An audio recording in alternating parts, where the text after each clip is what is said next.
ఇవాళ పార్లమెంటులో జరుగుతున్నటువంటి చర్చ అంశం వేరు, డిలిమిటేషన్ ఉమెన్ రిజర్వేషన్ బిల్లు. ఆ సందర్భంలో తెలివిలేని ఒక వెధవ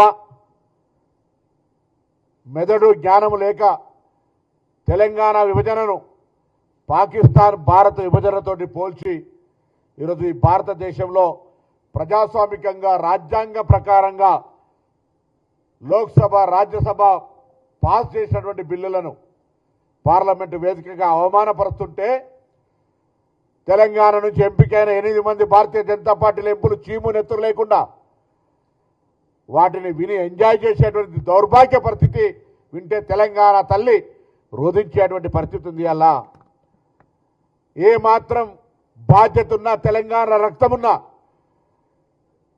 తేజస్వి గారు మాట్లాడినటువంటి మాటలు తెలంగాణ ప్రజల ఆత్మగౌరవం కాదు, అమరవీరుల ఆత్మక్షోభని కాదు, అవమానపరచడమే కాదు, ఇలా తెలంగాణ యావత్ ఉద్యమ స్ఫూర్తికి విఘాతం కలిగించే విధంగా మాట్లాడినారు. ఏ రాజ్యాంగంగా ఏర్పడలేదా?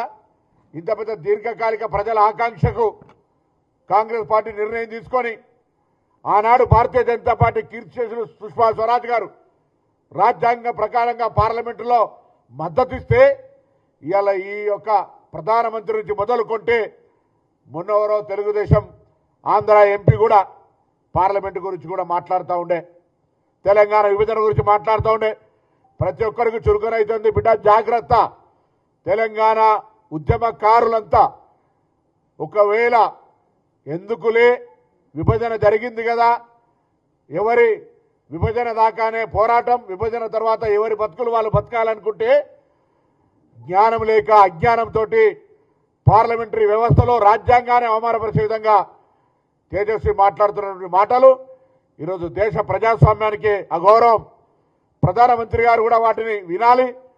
కాంగ్రెస్ పార్టీ మా నాయకుడు రాహుల్ గాంధీ గారు కూడా మెయిల్ చేశాం, అది పార్లమెంట్లో తొలగించేదాకా, ఆ పార్లమెంటు రికార్డుల నుంచి ఆ పదాలు తొలగించేదాకా డిమాండ్ చేయాలని కూడా కోరుతా ఉన్నాం.